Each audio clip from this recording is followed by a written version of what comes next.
Sentry mode activated. Target acquired. Hey there, riders, and welcome back to the Gunners Guild. Still going with that.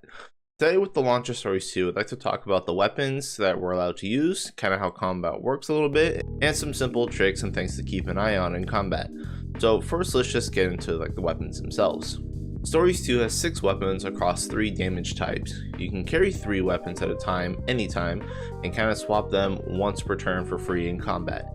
Each of these weapons gets a set of skills based on the weapon type and the unique weapon itself, which you can check at the forge.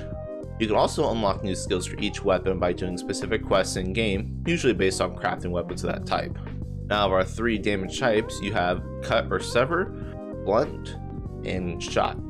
The cut type weapons are the sword and shield and the greatsword. Both of these have a guard skill to reduce damage taken from the next hit, and let's just start talking about sword and shield. Now, as you might imagine, sword and shield is the bread and butter weapon. It has no really unique mechanic compared to other weapons. You just attack and then have the unique skill from the weapon itself. Now, sword and shield focuses on single target damage and can block and counter. Now, despite its simplicity, it's a very strong weapon, and there's nothing wrong with not having a special mechanic, because that means there's no penalty for weapon swapping. There's not much to say about sword and shield other than it just flippin' works, man. The other cut weapon is greatsword. Now, greatsword works by doing chains of attacks. You can do your guard tackles, give you your first bar here at the bottom, and then you can either do a charge slash to expend that bar, which is just, a stronger hit, or a charged cut to charge up to the second bar. And when you have both bars, you can do a true wide slash to hit all enemies on the screen for massive damage. So comparing greatsword to sword and shield, basically greatsword can do AoE but requires charge buildup, and sword and shield damages pretty much just one enemy but doesn't require any of that stuff. Now, greatsword charges will drop if you swap weapons, which can waste turns. Alright, so let's talk about the blunt weapons, hammer and hunting horn. The hammer is an odd weapon. I wouldn't say it's high risk, high reward, but more high skill, high reward. Hammer has a charge meter that could only be increased by winning head-to-heads, which is entirely up to the AI, to be honest. It's possible that you just don't build meter at all, which happens, and it kind of sucks. That being said, hammer has got some nasty moves. With one charge, you can do your unique hammer skill that's specific on your weapon. A lot of these times these are blight exploit hits, which do more damage to enemies depending on which blights they have on. In this case, my hammer has fire blight exploit and my Anjanath does burns, so I can take advantage of my Anjanath and do extra damage to burning targets. Now with 2 charges, hammer can do a meteor smash for big damage but no real added effects. They also get stronger versions of their weapon unique skill at 2 points as well. And with 3 points, you can do your big spin to win for even crazier damage. Now the upside to these skills too is that they don't consume a whole lot of your kinship meter despite being so strong. Hammer definitely feels the weirdest to use at times, but dude, it slaps good. The other blunt weapon is hunting horn, which is another very simple weapon. It's got no unique mechanic in its combat rotation, which is a shame because I feel like they could have implemented notes based on power, speed, and tech swings. That fits so perfectly, but oh well. Now all hunting horns have a set of buffs, songs, and attacks that are entirely based on the unique weapon itself. These can be heal over times, crit buffs, status negations, you name it, anything goes. Hunting horn's got something for everything.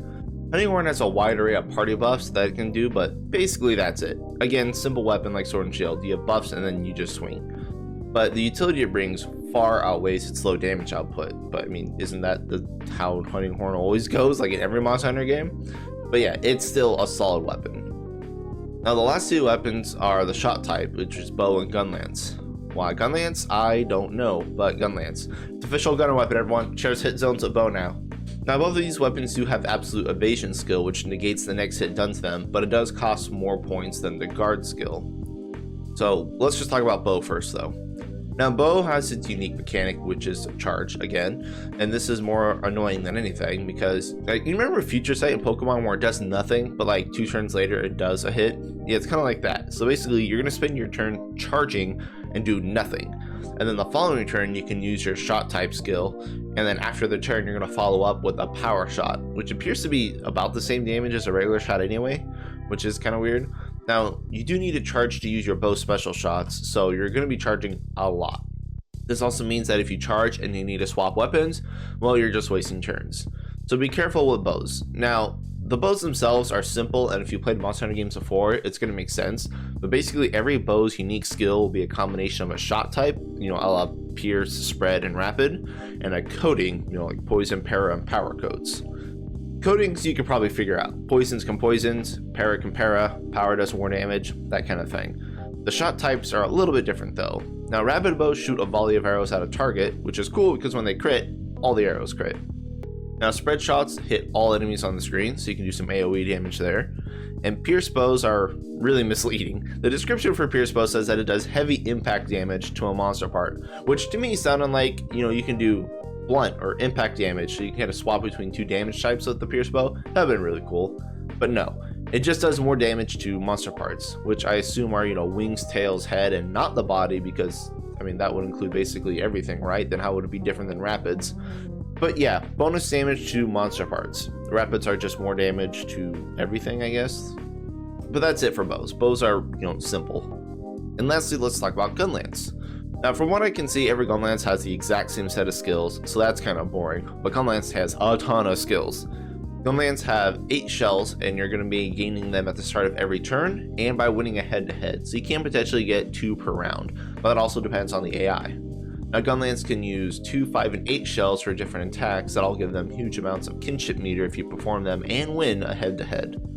Now, shelling for 2 shells does single target damage. Wyvern Stake Cannon for 5 shells also does single target damage, and Burst Fire for 8 shells damages all enemies. Gunlance is also unique in that when they have full kinship meter, you can use its ultimate attack, Wyvern Fire, regardless of how many shells you currently have. And while you can ride a Monstie at 100 meter, using Wyvern Fire allows you to both be on the offensive, and Wyvern Fire really hurts, dude. It's totally worth it at times. And then the other last thing that Gunlance has, because if it doesn't have enough skills, is that it's got skill seals, so you can seal off different attacks that monsters can use. A lot of monsters and other weapons will have skill seal as well. Basically, this works kind of like disable in Pokemon, where if you use power seal, monster can't use power attacks, which is really handy if you know the monster. But that's basically all for Gunlance. And that's the basic treat of the weapons. There's no bad or wrong weapon to use, or even a set to use. I'm sure meta will develop in the in-game, but right now they all seem pretty solid. It's probably going to depend on what's like blatantly overpowered by an accidental stat arrangement on an item, I'm sure. So feel free to use whatever weapons you want, though do know since there are 3 types of damage and each monster has different hit zones, holding only 1 or 2 of the hit zone types is kind of a handicap for you. So try not to use like bow, gunlance, and sword and shield, or sword and shield, great sword, and hammer. The only thing that isn't really well described in combat is the damage color. In the newer Monster Hunter games, you can see your damage numbers. Basically, white hits meant you did less damage, and orange hits meant you're doing good numbers. And while that's still true here in stories, what it actually means in stories is that you're hitting a monster with an element that they're weak to. So you do orange numbers that way. Now, the monster's elemental weakness does play a much larger role in stories 2 than it did in the original game, so try and keep up with like your weapon elements, spread them across, and then have one for most occasions at least. Other than that though, the rest of the combat should be pretty self-explanatory, so thank you all for watching and good luck out there, riders, and whatever you still may be hunting for.